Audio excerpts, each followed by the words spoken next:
Madame, mademoiselle, monsieur, bien le bonsoir. Bienvenue dans Enquête de l'au-delà. Désolé du petit retard. Mais bon, il y avait des pubs et tout ça. Et puis, il y a du monde dans le studio. Alors, on a parlé un petit peu trop longtemps. Désolé. Mais on est là. Le rendez-vous est là. Oui, Laurent. Bonsoir, Laurent. Bonsoir, Patrick. Oula. Oui, je me disais bien que le micro était fort. Ah, ouais, c'est mieux. Quelle voix.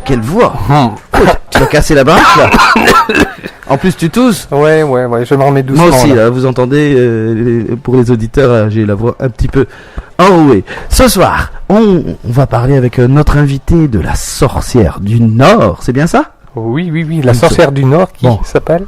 Alors, on va lui laisser d'abord se présenter, peut-être. On va le laisser s'introduire tout seul. Oui. Bonjour. Ça commence bien. Bonjour, eh bien, je viens m'introduire donc. On va quand même lui dire de parler devant le micro. Donc, bonsoir. Écoutez, moi je me présente, je suis Enzo Costa. Et je suis youtubeur à la base, je fais des vidéos. J'ai cru qu'il allait dire je fais partie de la mafia. Non, c'est pas ça? Un peu aussi. Un peu. La mafia de l'au-delà. Oh. Et donc je fais des vidéos sur le paranormal et en particulier sur de la TCI, donc la transcommunication instrumentale. Donc le fait d'enregistrer les voix des défunts, tout simplement. Voilà. Eh bien, Laurent, ça nous concerne de plus en plus. Hein. De plus en plus, ça nous concerne de près. Mais en fait, en tout cas, aujourd'hui, Enzo, tu étais venu nous parler de la sorcière du Nord qui s'appelle Marie Navarre. Marie Navarre, donc. Marie Navarre. Bon, une sorcière, c'est quoi? D'habitude, dans ce qu'on montre d'une sorcière, c'est une personne maléfique qui lance des sorts, qui fait des bouillons, des poisons, toutes sortes de choses comme ça. Mais dans la réalité, surtout, on va aller vers le Moyen-Âge, là, dans le Moyen-Âge, c'est souvent une femme qui vit toute seule, un peu en marge, qui guérit avec des plantes, donc elle n'est pas sous la juridiction de l'Église, donc elle fait des choses qui ne sont pas dans l'ordre. Ouais, c'est des érudits, en fait. Exactement. Tant qu'elle ne gêne pas, on la laisse faire, mais le jour où il faut un bouc émissaire pour quelque chose, eh bien, la sorcière, en fait, on la brûle. En fait, il faut savoir que les sorcières d'autrefois sont simplement les pharmaciennes d'aujourd'hui. Ok. Ah ouais, exactement. Mais bon, tu sais aussi bien. D'ailleurs, on a parlé hors antenne un petit peu de ce que tu étais, ce que tu connaissais, tout ça. Il y a la magie aussi. Ah oui. Il y a des vraies sorcières noires. Tout à fait. Et moi j'avais une question vite fait comme ça en tout cas. Mais j'espère que tu en auras beaucoup des questions aujourd'hui, Laurent. Je suis un peu mou là, mais ça va venir. Je prends l'exemple sur une série que j'ai regardée il y a pas longtemps. Salem. Ah merde, il est voyant ce gars-là. Je la regarde aussi. Non mais en fait, dans cette série-là, on apprend en fait qu'une sorcière peut être aussi un homme. Ah oui, tout à fait.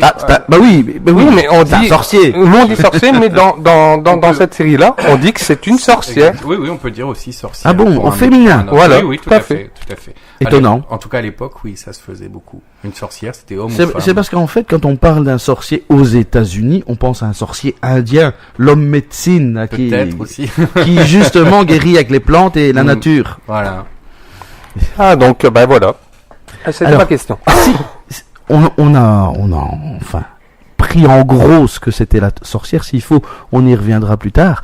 Mais on va aller sur celle qui nous concerne. Marie Navarre. Marie Navarre. Alors Marie... qui était-elle d'abord? Marie Navarre, c'était une, comme vous l'avez dit tout à l'heure, c'était une guérisseuse qui maniait l'art des plantes. C'était un peu une rebouteuse. Et oui, il y a un problème avec le micro. C'était une rebouteuse et à la fois elle était sage-femme, donc elle soignait un peu tout le monde en fait. Et je vais déjà t'interrompre parce que je préfère interrompre dans l'explication plutôt que d'attendre dans une demi-heure. On va oublier la moitié des questions qu'on veut poser. Un rebouteux, une rebouteuse, c'est quoi? C'est un peu, c'est quelqu'un qui va manipuler justement un peu la magie des campagnes, moi j'appelle ça. Donc c'est quelqu'un qui va connaître l'art des plantes, des fleurs, qui va savoir manier les énergies environnantes. Un guérisseur, un magnétiseur, c'est un peu tout ça en fait. Mhm. Enzo, quand tu parles de Marie Navarre, on est en quelle année là? Alors là, on est en 1656. Donc en 1656, cette dame-là, c'était donc une guérisseuse, comme tu expliques. Elle soignait les gens. Est-ce qu'elle faisait du mal, cette personne? Alors du tout. En fait, bon, je vais vous raconter l'histoire Oui. de Marie Navarre. Marie Navarre, c'était une veuve. Donc son premier mari était un riche fermier qui possédait plein de terres, mais il n'était pas fils unique. Cependant, tout son héritage revenait à Marie Navarre. Donc, plus tard, elle se remarie en seconde noces, et là, son ex-belle-sœur va tomber enceinte. Elle va faire appel à Marie Navarre le jour de l'accouchement. Marie Navarre arrive, elle l'aide à accoucher, et pendant l'accouchement, en fait, elle va lui remonter sa jupe sur le visage pour la réception du bébé, quoi. Sauf que le bébé sera mort-né. Et là, on va dire, elle lui a mis la jupe sur le visage, elle a fait une incantation, elle a tué le bébé. Mais avant ça, elle avait sauvé des vies. Elle avait. Avant ça, on n'a pas vraiment de choses rapportées sur elle. En fait, il faut savoir qu'en ce temps-là, toute personne condamnée pour sorcellerie, on effaçait toute trace de son existence. Donc en fait, tout ce qu'on connaît un peu de Marie Navarre, je pense que c'est des choses qui se sont transmises au fur et à mesure, au fil du temps. Ouais. Et puis aujourd'hui, c'est devenu la légende que c'est devenu. Donc ça devient une légende puisqu'il n'y a plus de descendance ni rien. C'est ça, exactement. Elle n'avait pas d'enfant.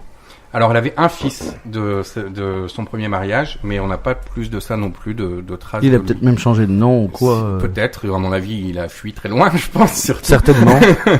Et en fait, ce qui s'est passé, c'est que suite à cette accusation donc de l'ex-belle-sœur, petit à petit, plusieurs personnes sont allées se plaindre. Marie Navarre les aurait envoûtées, elle aurait envoûté une pomme, un fromage, un biscuit, et petit à petit, la rumeur s'est répandue, Marie Navarre était une sorcière. Donc tout le monde a commencé à la craindre. On part de l'histoire de l'enfant et puis on trouve plein d'autres choses. C'est ça.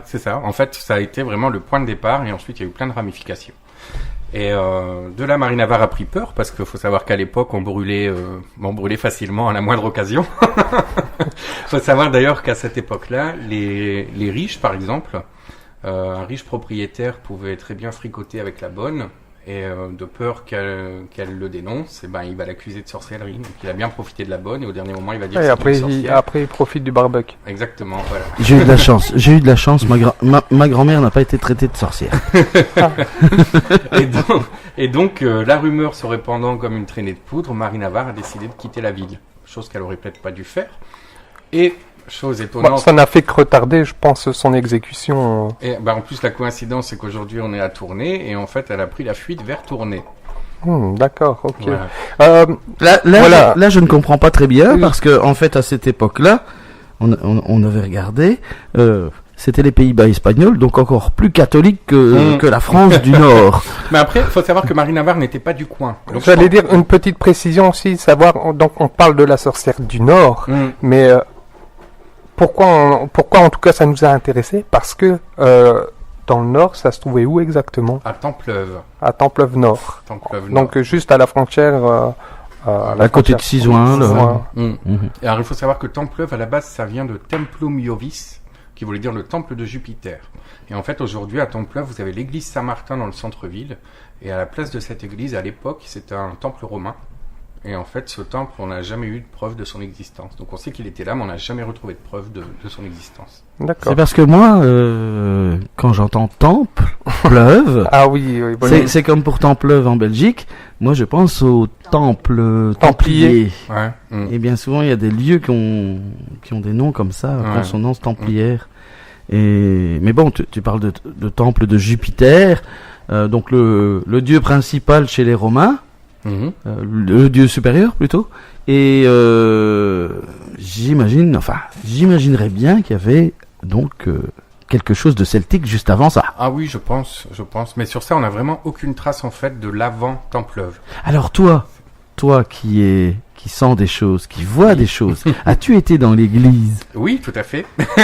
As-tu ressenti, je ne sais pas moi, s'il y avait un vortex ou quelque chose comme ça? C'était vraiment chargé. En fait, j'y suis allé avec mon petit matériel pour faire un reportage.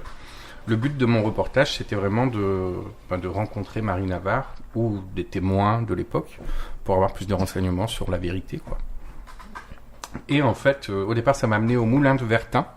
Donc c'est un moulin qui a traversé les époques. De cette époque-là, il a connu la C'est guerre. Templeuve aussi? Ah oui, il a connu la guerre, les nazis, il a tout. C'est un moulin qui a toujours été détruit, reconstruit, reconstruit. Et il a vu passer plein de choses. Et suite à une séance que j'ai fait là-bas, ça m'a ramené à l'église Saint-Martin, donc cette fameuse église qui est en centre-ville. Donc quand j'y suis allé, pour la deuxième partie de mon reportage, j'ai fait une séance un peu clandestine. Je suis rentré dans l'église, j'ai profité qu'il n'y avait personne. Elle était peut-être même fermée, je pense, parce qu'il n'y avait aucune lumière ni rien. Et là, j'ai lancé une séance et en fait, je suis entré en contact avec des âmes de l'époque. Et en fait, d'après les messages que j'ai pu recevoir, on comprend qu'il y a eu des espèces de geôles. Tu étais parti dans cette église pour avoir une expérience en TCI? Pour moi, c'était... En fait, quand j'y suis allé, à la base, je voulais rencontrer Marie Navarre. Je suis arrivé au moulin. Là, je suis entré en contact avec des entités. Ces entités m'ont demandé de les faire passer. Donc, elles m'ont donné un rendez-vous. Elles m'ont dit, repasse à 21h, tel jour, machin. Elle devait attendre depuis longtemps, là. C'est ça, oui. Donc, j'y suis retourné. J'ai fait passer ces âmes, donc j'ai réussi, elles me l'ont confirmé, elles m'ont remercié, etc. Elles sont parties, et de là, ce sont des âmes, en fait, il y en a une qui a dit « Adieu Saint-Martin ». Donc là, j'ai fait des recherches, en fait, Saint-Martin, c'est avéré être l'église Saint-Martin. Donc, en fait, je faisais un peu un jeu de piste pour retrouver les traces de Marie Navarre. Et donc, dans cette église, effectivement, il y avait énormément de choses, mais c'était des choses c'était torturé. Et tiens, qu'est-ce qui t'a amené en fait à t'intéresser à la sorcière du Nord? Bah en fait, j'ai emménagé dans le Nord, ça fait 2 ans pile poil aujourd'hui d'ailleurs, coïncidence. Quand je suis arrivé dans le Nord, moi j'ai toujours été là-dedans, hein, comme vous savez, et je cherchais justement des légendes ou des endroits un peu mystiques pour... Tu viens de quelle région? Alors à la base, en fait, j'ai grandi dans le Pas-de-Calais, et ensuite je suis parti en région parisienne pendant plus de 10 ans. Et ta famille est originaire du Pas-de-Calais aussi? Du Nord, oui. En fait, on est originaire de Sicile et mes grands-parents ont débarqué dans le Pas-de-Calais à l'époque des mines pour travailler dans les mines. Et puis là, ils se sont reproduits. Ah bon? Voilà. Oui, mais attention Yasmine, il faut peut-être ouvrir le micro pour parler. Là. Je sais pas, mais on nous entend. Bonsoir Yasmine. Bonsoir Enzo, bonsoir Laurent, bonsoir Jasmine. Patrick, bonsoir Jacqueline, Marie-Catherine et les invités. Aline et Mathieu. Non, mais il a tout à fait raison. Hein. La Lorraine aussi, c'était une région minière et beaucoup d'immigrés italiens. Tout à fait. Voilà. Et alors, Marie, elle n'était pas... Alors Marie, le problème... C'est normal qu'elle ne devait pas être dans l'église. Voilà. Sorcière. Voilà, non, elle n'était pas dans l'église. Et ensuite, on m'a envoyé dans les marais pour aller chercher Marie.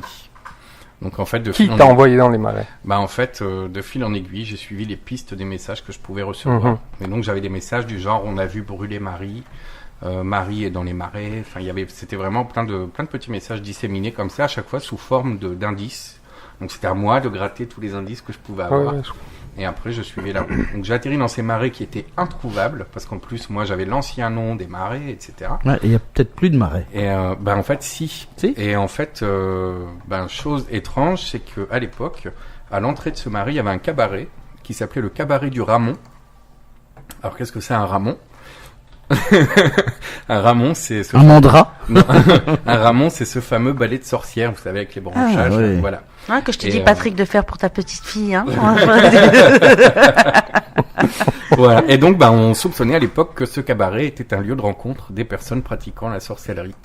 Et aujourd'hui, il n'existe plus ce cabaret, mais du coup. En fait, c'était pour que les curieux ne viennent pas voir et qu'ils puissent boire leur pinte comme ils voulaient. Voilà, c'est sûrement ça.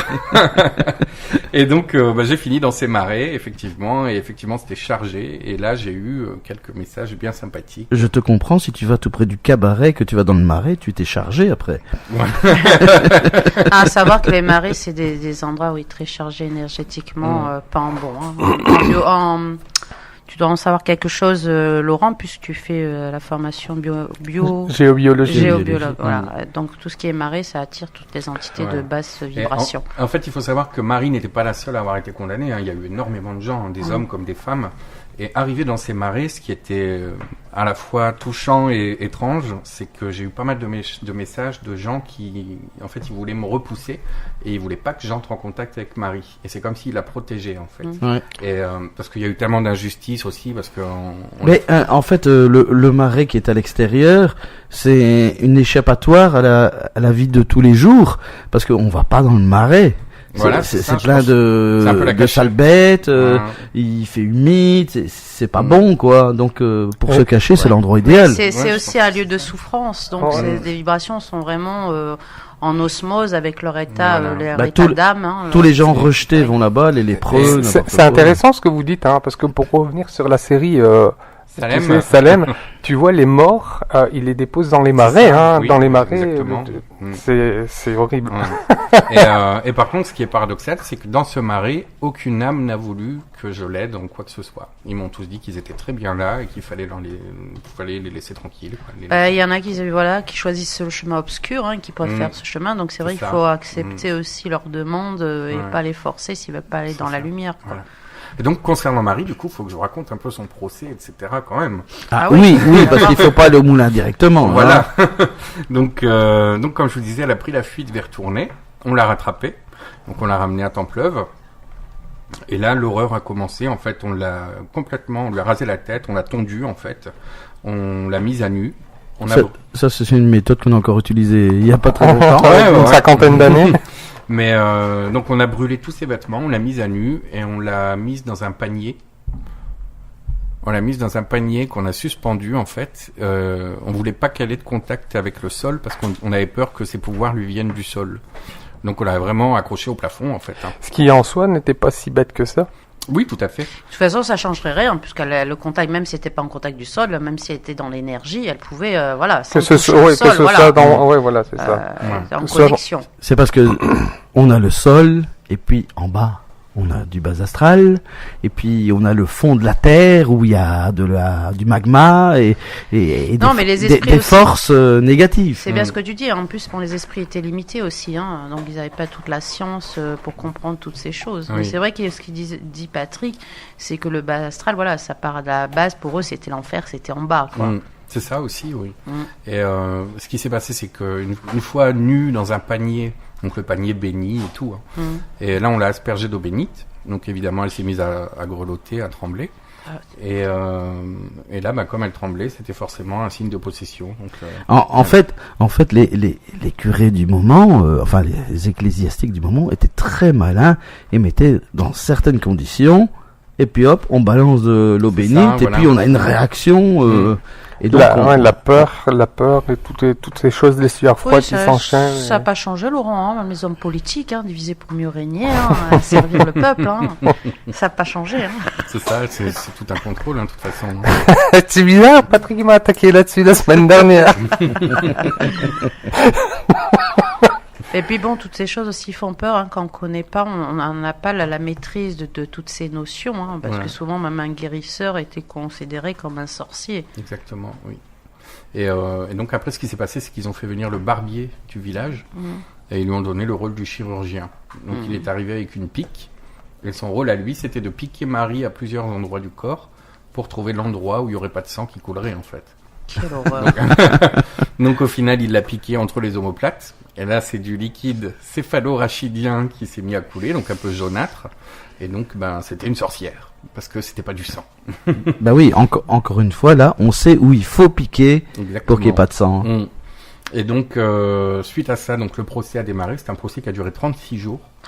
Ouais. Avec la torture et tout en même temps. Alors, la torture, pas encore vraiment. C'est par la suite. Voilà.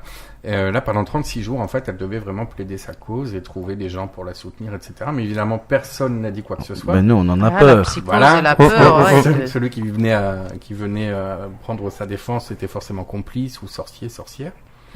Et à partir de là, donc au 36e jour, ils l'ont soumise à la question extraordinaire. Vous savez ce que c'est ? Non. Ben, la question, c'est la torture. Ouais, la question extraordinaire, en fait, c'est torturer quelqu'un jusqu'à ce qu'il parle, tout simplement. Donc là, on l'a torturée. Au final, elle a avoué « je suis une sorcière » en pensant ne plus être torturée. Ils lui ont dit « bon, c'est bon, on va arrêter la torture ». Et puis là, ils l'ont ligoté, ils l'ont mis sur un bûcher, ils l'ont brûlé, et voilà. Ils n'ont brûlé. Quelle horreur. Alors après, il y a ce qu'on appelle la pierre des sorcières. Donc la pierre des sorcières, c'est une espèce de pavé avec le signe Tau dessus, donc une espèce de T gravé dessus. Et en fait, on présentait sur cette pierre tous les condamnés à mort, et on devait faire couler leur sang dessus.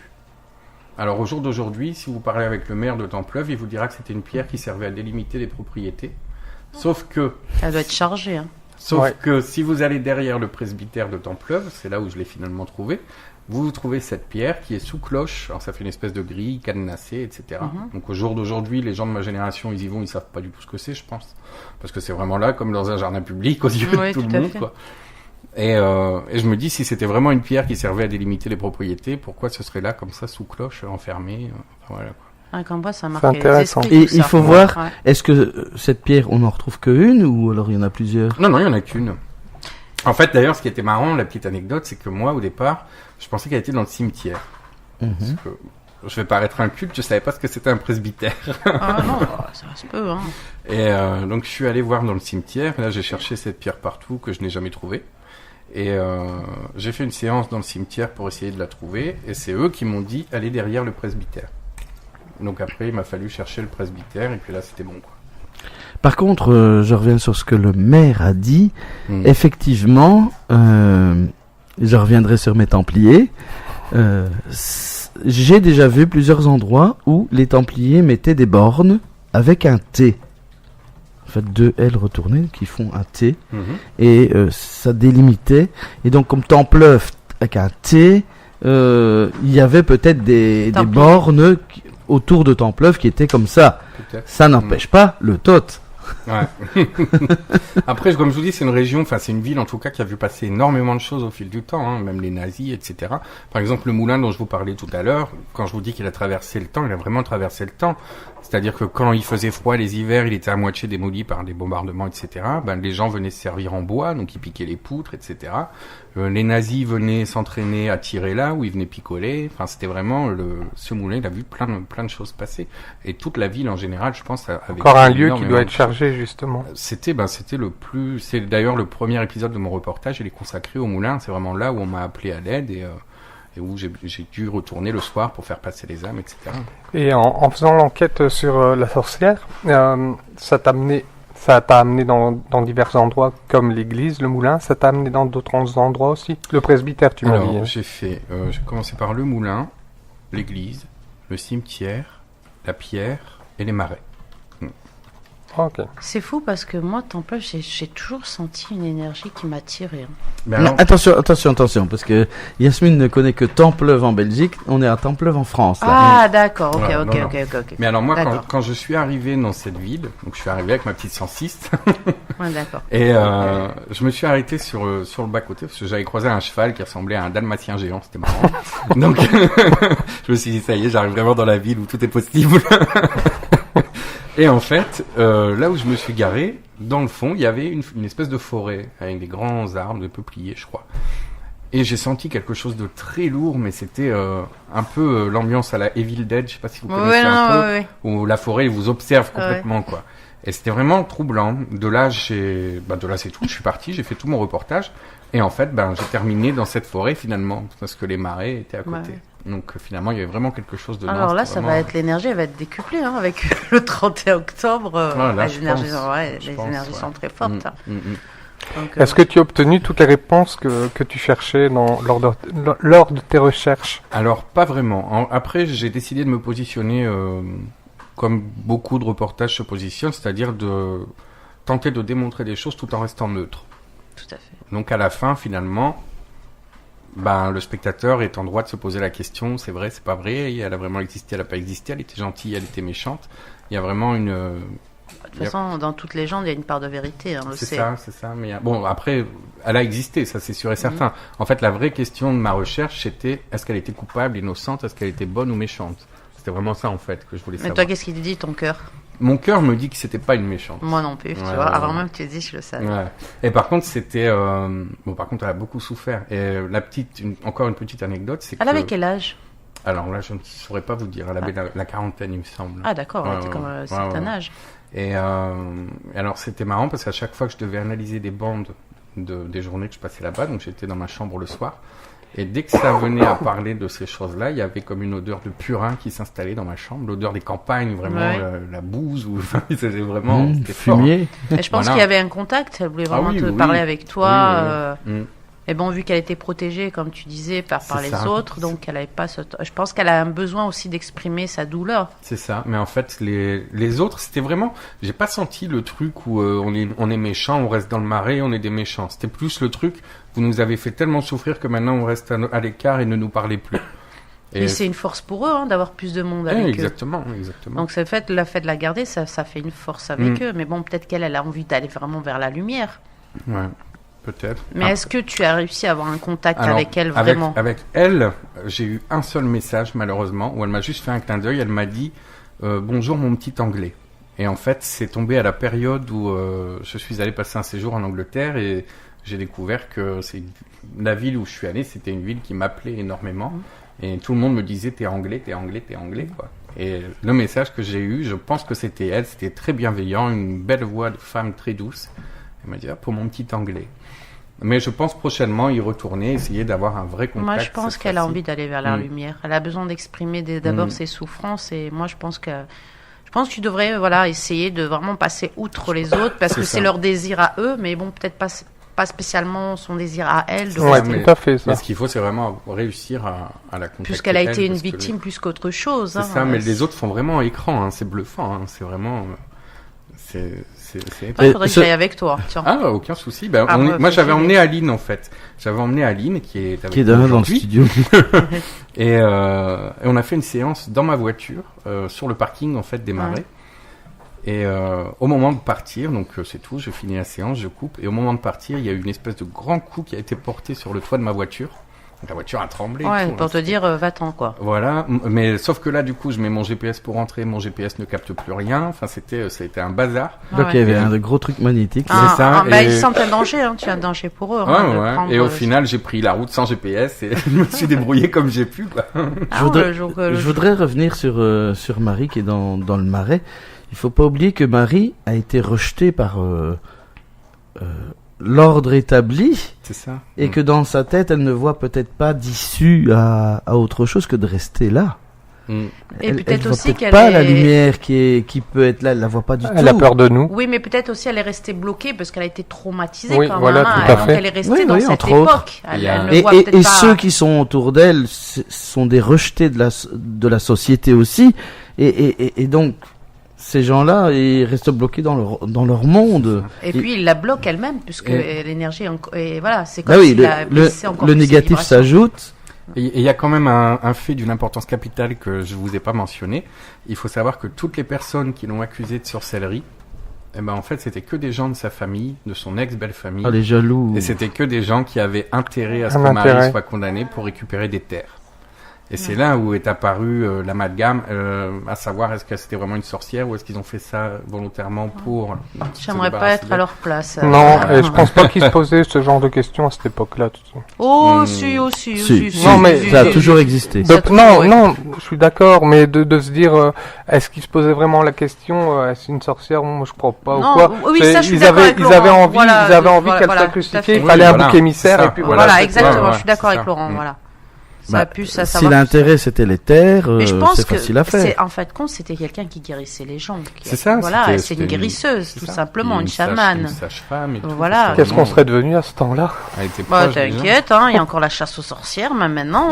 Attention, comment à cette époque-là? Mais tu y as été à cette époque-là. Mais tu étais autre chose. Tu étais de l'autre côté, toi. Moi aussi. On oublie parfois ça.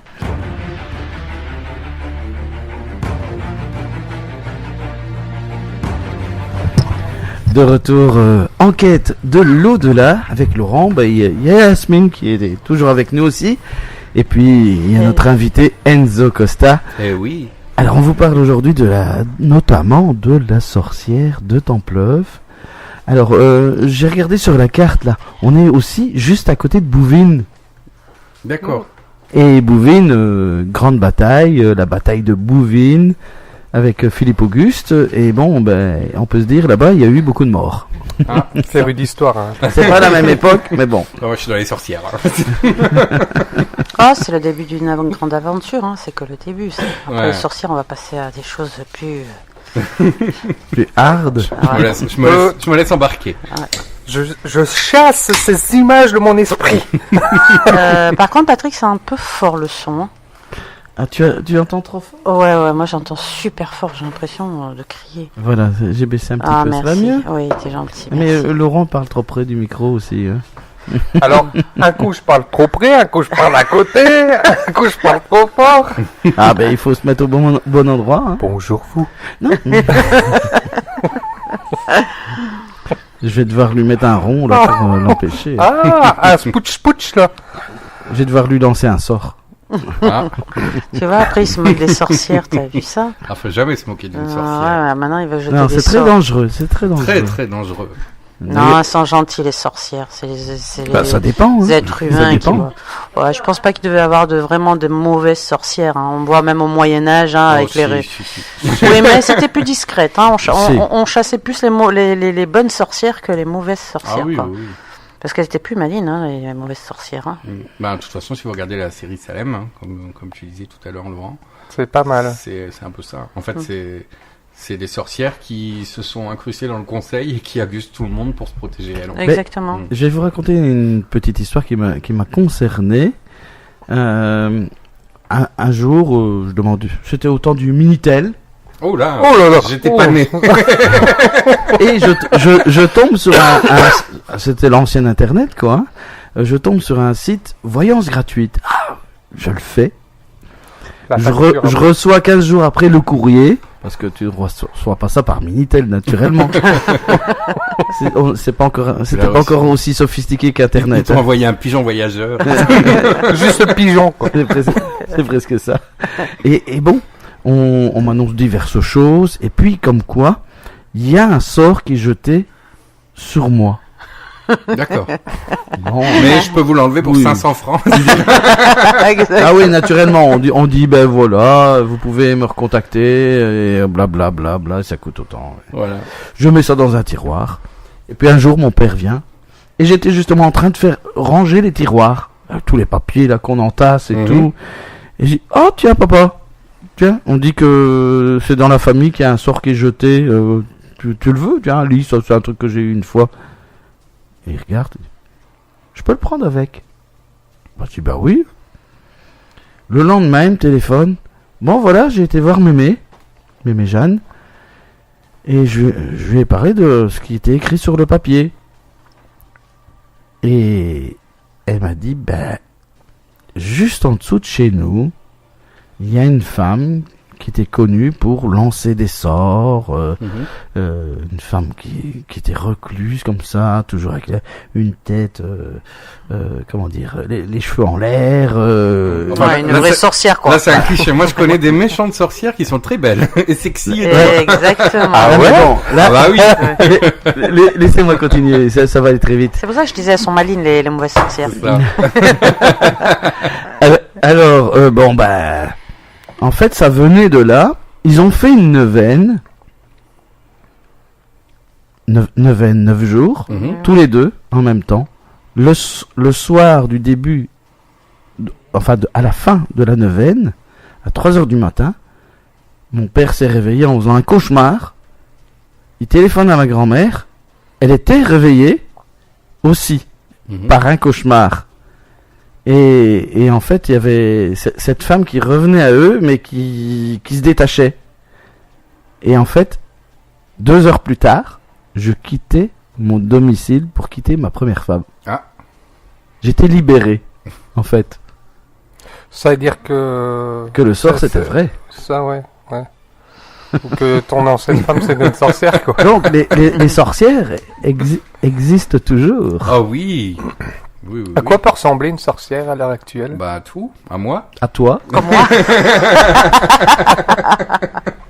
Non, mais moi je suis d'accord, hein, ce qu'il dit Enzo. Hein, les méchantes sorcières, elles ont le vice. Hein. Elles arrivent à manipuler tout le monde, même les personnes soi-disant. Exactement. Après, il faut savoir que la sorcellerie à l'état pur, donc on va dire magie noire pour donner un terme. Les incantations, les invocations. En fait, c'est toujours une magie un peu à but égoïste. Donc forcément, qu'est-ce qu'elles vont faire en premier?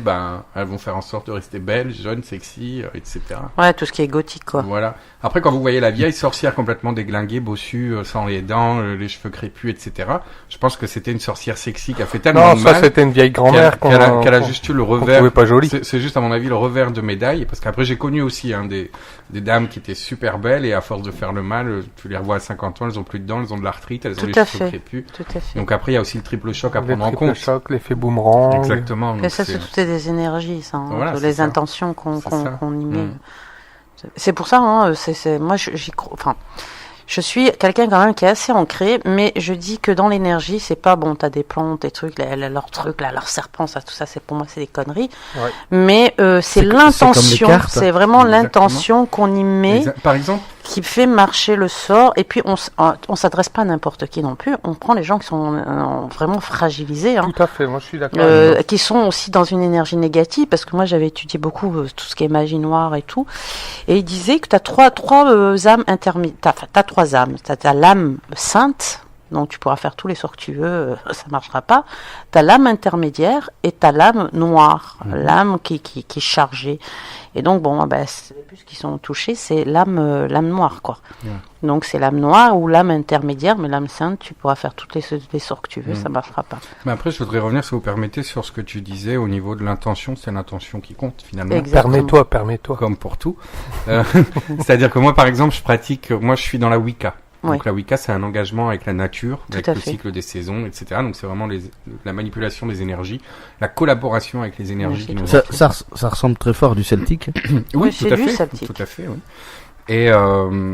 Et en fait, justement, ceux qui vont débuter en magie, on va leur dire, voilà, il faut des bougies, il faut un cercle, il faut ci, il faut ça, etc., etc. Mais que des choses matérielles. Parce que c'est des gens, comme ils débutent, ils ont peut-être un problème de visualisation, etc. Donc il leur faut vraiment un support visuel avec plein de matériel à côté. Quand on débute, oui, certes, c'est ça. Mais à la fin, c'est là où on en arrive au pouvoir de l'intention. C'est que moi, au jour d'aujourd'hui, si je dois faire quelque chose, il me suffit juste d'aller au bord d'une rivière. Après, au niveau des éléments, moi, par exemple, je travaille avec l'eau. Mon élément, c'est l'eau pour travailler en magie. C'est bizarre, on m'a dit exactement la même chose.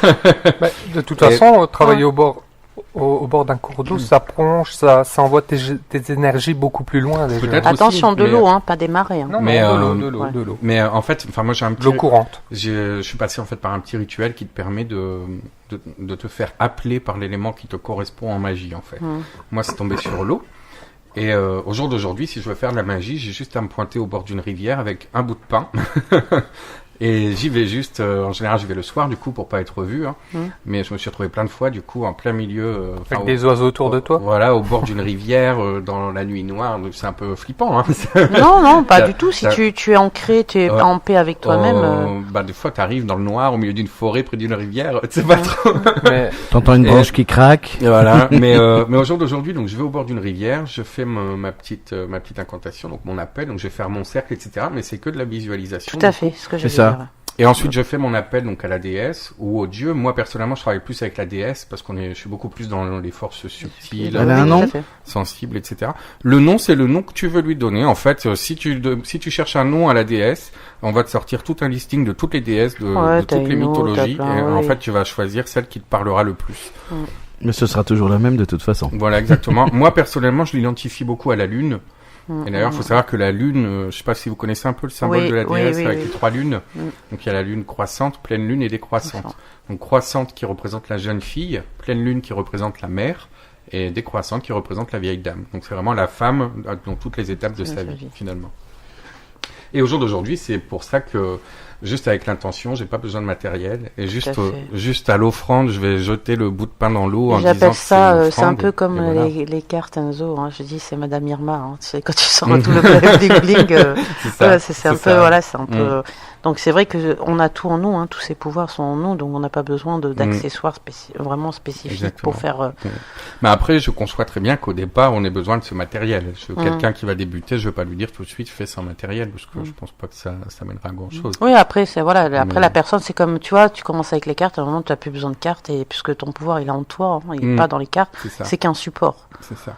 Après, moi, honnêtement, j'ai besoin de ce support. Les cartes, je tire les cartes. Oui. J'ai commencé, j'avais 16 ans. Au jour d'aujourd'hui, je tire les cartes. Mais tu te rends compte de ce que tu es en train de dire, Enzo?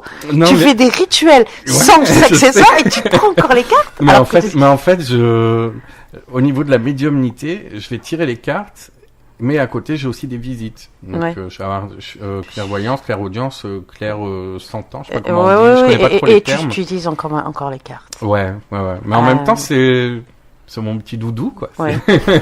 Ça le rassure. Ouais, C'est oui, ça, c'est ça, oui, ça, oui. C'est un Après- peu comme moi. Moi, Après, je fais- attention, quand je tire les cartes, ça reste vraiment un support. Je suis pas Oui. penché sur mes cartes pendant une heure en train d'essayer de les Tout à déchiffrer. fait. C'est vraiment, j'ai une histoire qui va se profiler et après, c'est Mm. moi et mes ressentis et je vais Mm. te sortir un scénario et voilà, quoi. Pour revenir sur les sorcières, Oui. Enzo, on entend souvent en tout cas le sabbat des sorcières. Est-ce que tu peux éventuellement nous expliquer en quoi ça concerne le sabbat des sorcières? Alors, les sabbats des sorcières, moi, c'est des réunions à des périodes bien précises. En général, on dit qu'il faut être 3 sorcières pour faire un conseil, on va dire. Il faut être 3 sorcières minimum, et c'est là où on va célébrer les réussites qu'on a pu obtenir grâce à nos rituels passés, et en même temps, on va planifier les rituels à venir.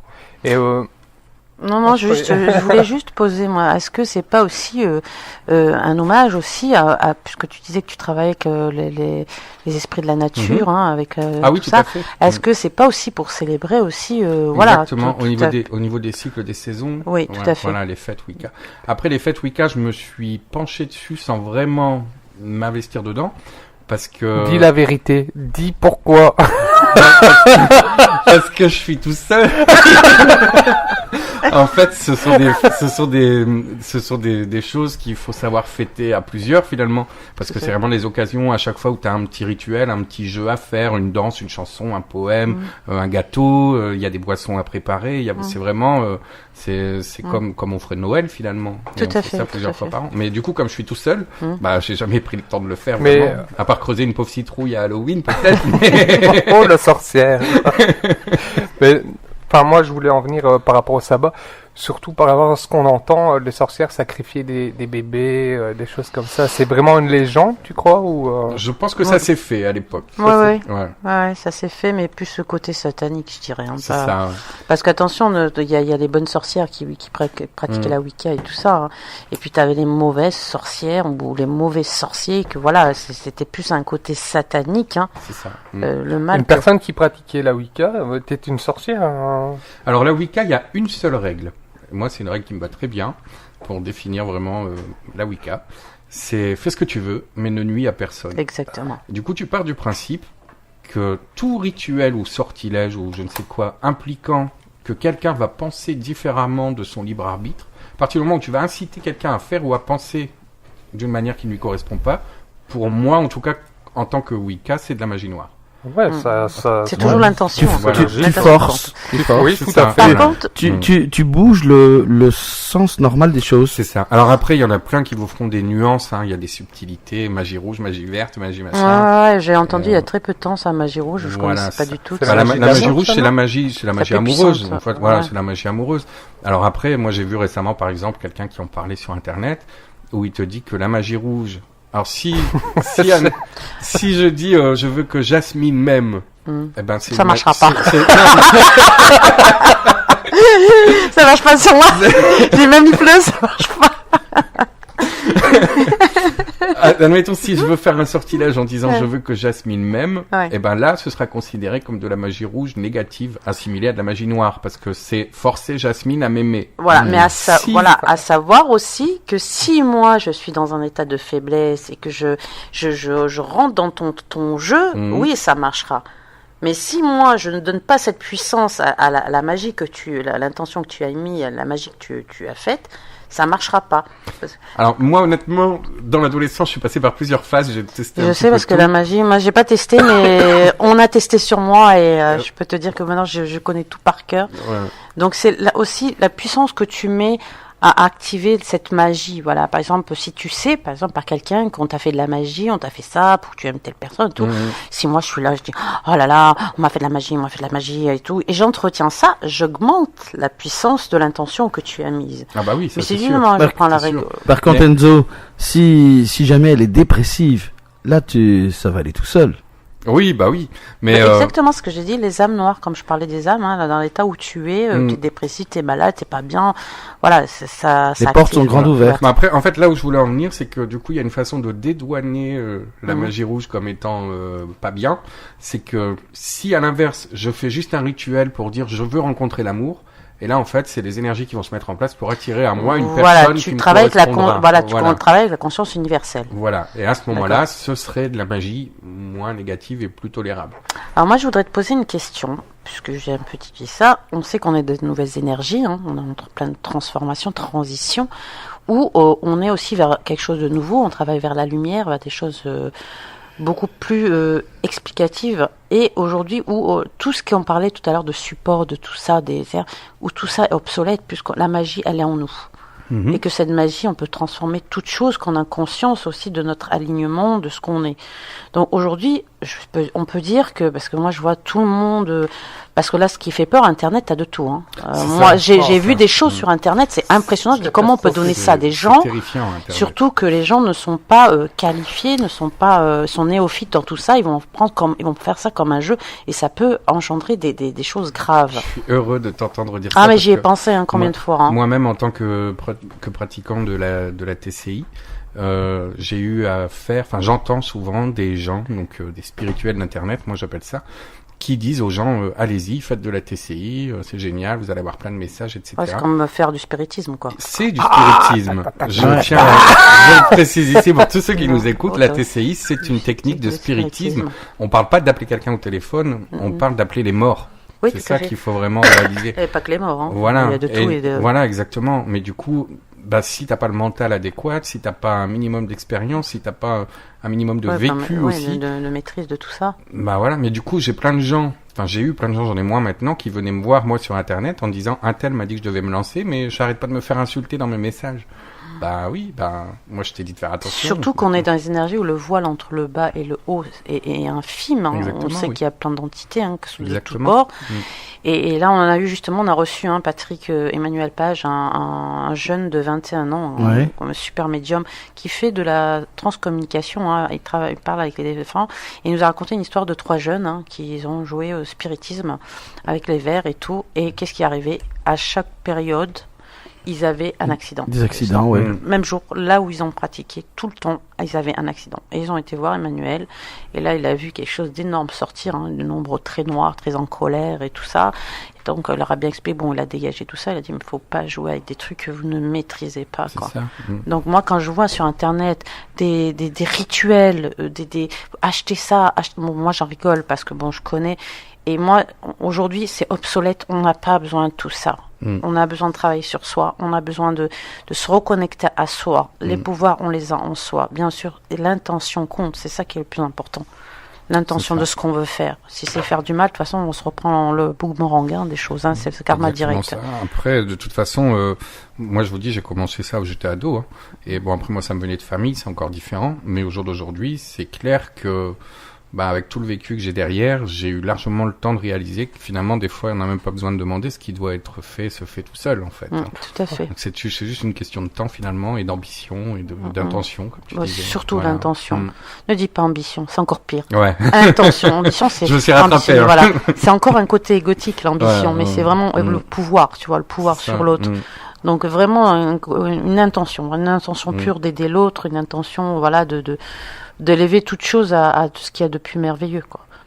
Ouais, c'est joliment dit. Tiens, tu connais, on parlait tantôt donc de la série Salem. Oui. Qui est une super série, en tout cas moi je la conseille pour tous ceux qui veulent avoir une autre vue, on va dire, de ce que peut être les sorcières. On est vraiment dans la sorcellerie médiévale, la magie des campagnes. C'est vraiment génial. Maintenant, un film que moi j'ai vu il y a quelques années qui raconte aussi des histoires de sorcières, mais bien plus, je veux dire, de notre époque, c'est Dangereuse Alliance. J'attendais ce titre, je savais que tu allais me dire ça. Je trouvais très ressemblant. Alors justement, si tu permets, il faut savoir que ce film, c'est le film de toute mon adolescence, et c'est vraiment le film à regarder absolument pour toutes les personnes qui s'intéressent à la magie et qui s'intéressent, qui voudraient s'y mettre. C'est vraiment le film qui va t'expliquer, mais très intelligemment, qui va t'expliquer de A à Z toutes les conséquences de la magie. Donc tout ce que tu peux y gagner, tout ce que tu vas y ramasser derrière si tu déconnes. Enfin, c'est vraiment de A à Z une superbe morale sur la pratique de la magie. Donc je vous recommande à tous ce film, Dangereuse Alliance. Dangereuse Alliance en français et le titre en anglais c'est The Craft. Ouais, voilà. C'est Ah, je l'ai vu. Ouais. C'est avec les 3 nanas là. Oui, tout à fait. Ouais. Oui, j'ai vu. Et alors il faut savoir que dans on l'a d'ailleurs. dans mes pratiques passées, j'ai eu 2-3 rituels que j'ai fait avant de voir ce film, et en fait je les ai retrouvés dans ce film. Mais moi j'avais les vraies versions. Dans le film ils ont modifié un peu, hein, ils ont enjolivé le truc. Et notamment je sais pas si vous vous souvenez, il y a une scène où ils font une espèce de dédication. Donc ils sont dans un coin de nature, dans la forêt, ils se piquent tous un peu le doigt avec du sang. Il y a des papillons qui arrivent. Voilà, ils boivent du vin avec du sang dedans, etc. Et ça, je l'ai fait dans mon jardin avec des amis. T'as un livre aussi. Et ça a fonctionné. T'as un livre aussi qui est très puissant. C'est d'ailleurs que j'ai trouvé l'original, les clavicules de Salomon. Quand j'ai vu ça, j'ai flippé. J'ai dit tiens, je le touche plus parce que c'est complexe à faire, hein, mais c'est pareil, hein, beaucoup de rituels et tout. Mais c'est quelque chose de costaud. D'ailleurs, je comprenais pas. C'est un vieux hein, que j'ai trouvé. Je comprends pas qu'on puisse mettre ça sur Internet, quoi. Ah, mais de toute façon, c'est des choses puissantes. Hein. En plus, bon, je suis sûr que c'est. Après, c'est de la haute magie. C'est de la haute magie. Et de toute façon, j'aurais pas pu trouver. Je pense pas que j'aurais trouvé le matériel qu'ils me demandaient. Hein. Des choses que c'était. Oui. Des yeux de rat. Non, même pas. Des trucs plus complexes que ça. Même le papier parchemin là. Ça remonte à très très loin en fait, la sorcellerie. Ça remonte à plus loin que le Moyen-Âge. Je veux dire, ça remonte aux Égyptiens, ça remonte aux Sumériens, à la Mésopotamie aussi. Enfin, c'est bien plus loin, donc j'imagine. Ah oui, ben, ça a toujours existé de toute façon. Hein. À partir du moment où l'homme a réussi à maîtriser un peu la nature, à rentrer en contact avec elle. Ils avaient toujours des oracles. Hein. Ah oui, oui, bah oui, c'est vrai, voilà, tout à fait. Ils avaient toujours des oracles. Ils faisaient rien sans consulter les oracles quand ils allaient en guerre et avec tout ça. Avec les fumigations dans les grottes et tout. C'était. Tu le vois, hein, dans toute la mythologie, on en parle, hein, grec ou surtout grec, hein, on en parle beaucoup, des oracles. Mais même au jour d'aujourd'hui, t'as énormément de magie. D'ailleurs, c'est pour ça que toutes les sorcières, chacune a son grimoire finalement, parce que chaque sorcière a sa magie qui lui est propre. Et on en revient à dire justement que quand tu dis le pouvoir est en nous, chacun a son propre pouvoir, chacun a sa propre pratique, son éthique, ses recettes. Après, il y a des recettes de famille, il y a vraiment... Ouais, voilà, justement, tiens, dans les recettes, dans les façons de procéder, dans les sorciers, les sorcières, est-ce que tu as des petits trucs pour repérer une sorcière? Tu sais, on disait un exemple, je prends un exemple. Tiens, pour repérer une sorcière, ce qu'il fallait faire, c'était de mettre du sel en dessous d'une chaise et de la faire asseoir dessus. Et si c'était une sorcière, elle n'aurait pas arrivé à s'asseoir sur cette chaise.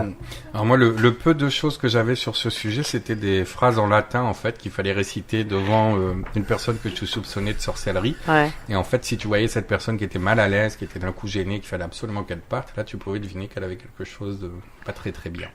D'accord. Moi, je dirais pas que c'est le fait qu'elle soit une sorcière ou pas. Je pense que c'est ça quelqu'un soit qui travaille avec le noir. Tout simplement, voilà, parce que t'as des gens qui sont pas spécialement sorciers et puis ils travaillent avec le noir, quoi. Ils sont... Après, c'est vrai que c'est vrai. À partir du moment où d'où vient déjà ce terme sorcière? Ça, c'est une bonne question. C'est très lointain, c'est très lointain. Oui, mais d'où vient ce mot? Quelle est vraiment la réelle signification du mot sorcière? Enzo. Wikipédia est ton ami. Tu vas sur Google. Parce que c'est vrai qu'on dit sorcière, mais bon, chaque fois on dit quelqu'un fait du mal, c'est une sorcière. Non, pas spécialement. T'avais des mages noirs aussi, hein. T'avais des prêtresses noires. De toute façon, j'imagine que le mot sorcière, c'est encore quelque chose qui t'a paru au Moyen-Âge. Voilà, avec sourcier, ça vient pas de sourcier, non, t'es sûr? Non, ça j'en suis certain.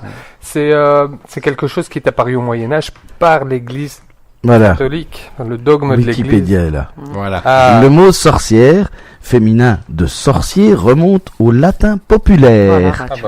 Sortiarius, proprement dit, diseur de sort, dérivé de sort, désignant primitivement un procédé de divination, puis destiné sort.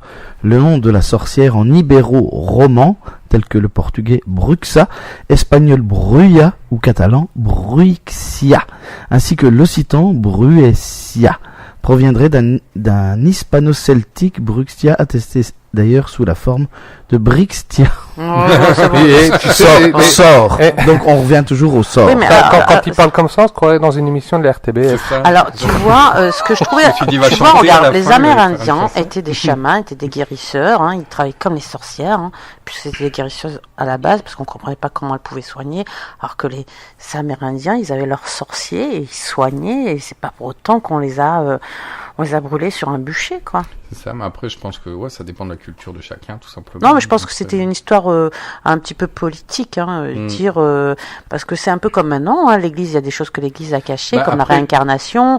On veut pas montrer des choses aux gens, on veut pas leur expliquer des choses, puisqu'il faut avoir le pouvoir sur les gens et les asservir. Après, de toute façon, il y avait, enfin, l'Inquisition, ça a été instauré par les catholiques, hein, Oui, tout à Oui, fait, tout oui, à oui. fait. avec le Maleum Maleficarum, Ouais. le marteau des sorcières, donc qui était une encyclopédie dans laquelle tu pouvais trouver toutes les manières de faire parler une sorcière et d'identifier une sorcière. Ils en parlent Mais ils en c'est parlent dans Salem, tiens. aussi, oui, mais c'était des choses. Bah, dans Salem, il y a pas mal d'instruments de torture qu'on retrouve dans Salem qui étaient effectivement, dont on se servait vraiment à l'époque. Et t'as aussi une secte quand même qui est assez les francs-maçons, ils détiennent aussi plein de secrets, des choses. Oui, mais c'est pas. Oui, mais c'est pareil. non. Mais attends, Ça n'a rien à voir avec la sorcellerie, non, là. on disait pas que c'était des sorciers. Ah si, ils font de la magie, hein, ils font plein de choses. Ah si. Mais Non, en- là, tu t'en vas sur un Non, mauvais chemin. si tu regardes à la Non, base, ce ne sont pas les francs-maçons, ce sont les Rose-Croix qui font de la mais magie. si tu étudies dès le départ la franc-maçonnerie, c'est marqué. Ah bah tu verras, Patrick, tu cherches bien, tu regarderas. Le débat est ouvert. Exactement. Bon, on revient aux sorcières. c'est la fête. Exactement. Non, mais on n'est pas souvent d'accord parce qu'on n'a pas les... C'est vrai. Ouais, on n'est pas souvent d'accord parce que moi j'ai lu pas mal sur la franc-maçonnerie et il est D'accord. dit, et puis je connais des gens qui sont de la franc-maçonnerie, Alors- donc je sais. Et alors, il ils faut ont- voir, c'est quand elle est sur cette chaise ici. Mon Dieu! Non, il passait par des rituels hein, quand tu veux rentrer dans la franc-maçonnerie. Hein. Après, il y a franc-maçonnerie et franc-maçonnerie, hein, attention. Mais il y en a qui sont vraiment dans les sectes noires, qui font des trucs de magie. Moi, je sais que j'ai étudié des choses où ils en parlaient. Ils avaient des secrets qu'ils détenaient de magie. Voilà, et ça a été, à l'époque, au départ, c'était quelque chose de bien, quand l'intention était bonne, et ça a été détourné dans le mal. Mais après, de toute façon, quand ils sont partis pour l'Inquisition, c'était du n'importe quoi. C'était Bah, si t'avais un grain de bien beauté, sûr. t'étais une sorcière. Si Exactement. t'étais rousse, t'étais une sorcière. T'avais une crise d'épilepsie, C'est quoi ce t'étais, film, tu étais justement, possédé, ouais. les secrets là, c'était quoi le film avec comment il s'appelle c'est qui est décédé, Sean Connery là, le nom de la rose, ou je sais pas quoi là. Ah, j'étais Ouais. pas né non plus. Oui, non, si tu l'as vu, Au nom de la rose. Au nom de la rose, justement, où il découvre dans des livres des choses secrètes que l'Église cache, voilà, des choses très scientifiques, des choses, voilà, que même les sorcières pouvaient pratiquer et qui cachaient, puisqu'après ça a été brûlé ces livres. De toute façon, après, une fois que t'étais condamné pour sorcellerie, de toute façon, t'étais sûr de mourir. T'étais sûr de pas t'en sortir. Dans la mesure, par exemple, il y avait la torture avec l'eau, en fait. Donc, c'est-à-dire qu'on te mettait sous l'eau. En gros, Ouais, ça j'ai vu dans un film. De si sorcière. tu flottais, t'étais une sorcière. Parce qu'en fait, l'histoire de l'eau, je sais pas si vous connaissez un peu, on parle de rejet du baptême. Donc, en fait, une sorcière flotte parce qu'elle aurait refusé le baptême de Dieu, tout simplement. Donc, Dieu ne voudrait plus d'elle dans son eau. Donc, si tu flottais, t'étais une sorcière, on te brûlait. Et si tu coulais, ben, t'étais innocente, mais t'étais morte. Quoi qu'il y en a qui me leur mettaient des cuillères. Mais t'avais un autre truc. Ah oui, bah, tu prends encore l'exemple de Stigmata. Je parle d'église. Ah, oui. Stigmata, hein, où on a dit, voilà, c'est le démon. Alors que c'était un prêtre qui prenait. C'est un film magnifique, puisque si tu regardes à la fin du film, on dit qu'on avait retrouvé des écrits araméens C'est des faits du réels, Christ, hein. ouais, Oui. qui ont été refusés par l'église. Exactement, parce que... Et qui sont dans une église gospel, je crois, qui ont été protégés et qui l'église a refusé de prouver la véracité de ces écrits, quoi, parce que ça a dérangé, quoi. Bah, c'est toujours une affaire de pouvoir. De toute façon, façon. les religions, c'est... Voilà. T'inquiète, il faut même maintenant, contrôler, quoi. dès qu'il y a un truc, il y a des charlatans, bien sûr, il y a du bien, des gens bien, des gens mauvais, et là on met tout le monde dans le même sac, il y a des charlatans, il y a des sectes, dès que tu quelque chose où on ne maîtrise pas, ou on a peur que ça réveille la responsabilité ou la conscience des gens, ben on décrit ça comme une secte, quoi. Ouais. La chasse aux sorcières. C'est ça. Tu as ton avance sur Halloween. Un petit clin d'œil. Moi, je vais parler de Bob, tiens. Bob, j'ai toujours cru que c'était une sorcière. Petit clin d'œil, hein. Petite vengeance. Ah, tu parles de Bob, notre animateur? Bien sûr, ouais, je me demande comment il fait pour avoir un gros ventre comme ça. Ça, c'est pas très gentil. Non, mais... Non, là, t'es en science-fiction, là, c'est un alien qu'il a dedans. Okay. Non, mais là, c'est un petit clin d'œil, hein. J'ai vraiment débordé, mais c'est une petite vengeance d'avant-hier. Ouais, familiale. Sur Marie Navarre, là, tu aurais encore quelque chose à dire ou est-ce que tu vas encore retourner au Marais? Voilà, moi, je voulais juste te demander par rapport à Marie de quelle lignée elle était. Est-ce que c'était une... Parce que alors en fait, on savait rien du tout sur elle. On savait juste qu'elle n'était pas de la région. Elle avait de la famille pourtant qui voulait ses terres.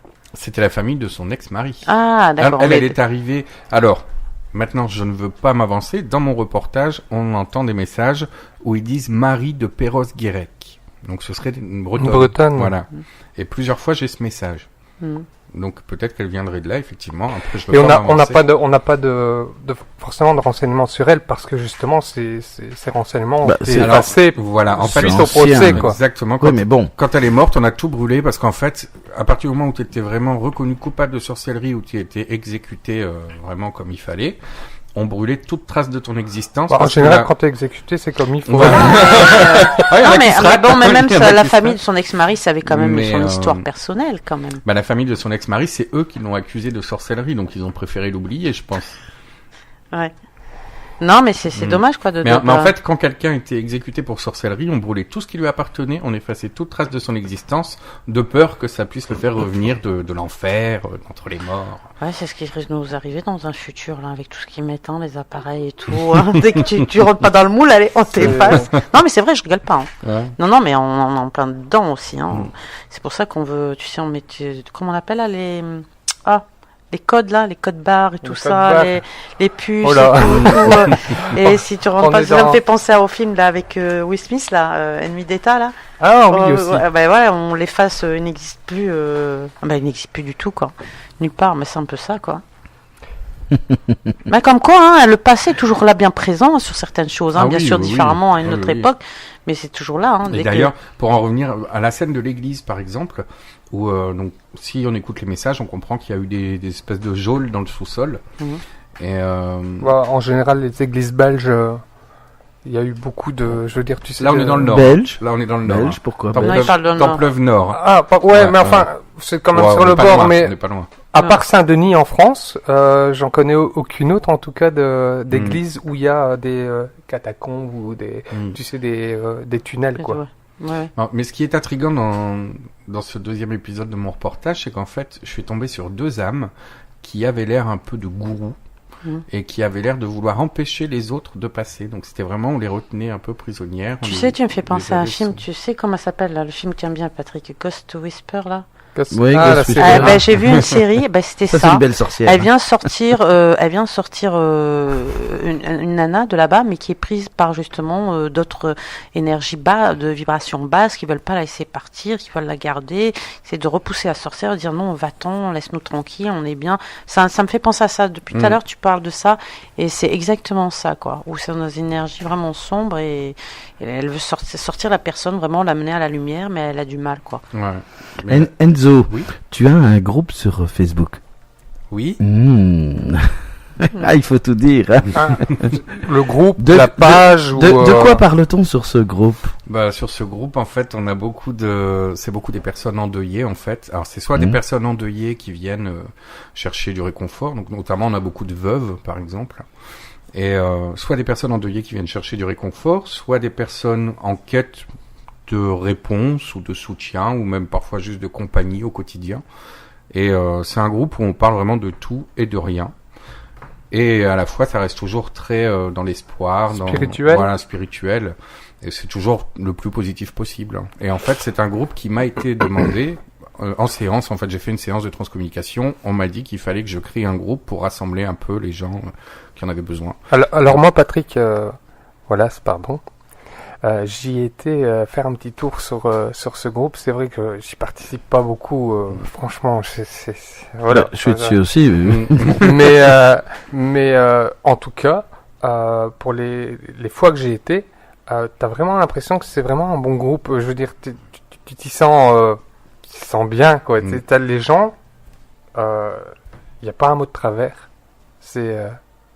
Non, t'as des gens très bien. C'est bien. Moi, c'est léger. Si je peux juste en profiter pour tous les embrasser parce qu'ils nous écoutent tous là ce soir. Alors moi, par contre, je vais te dire un truc. Enzo, on a la chance de rencontrer des gens comme toi, hein, beaucoup qui font de la transcommunication, qui font contact avec des fins.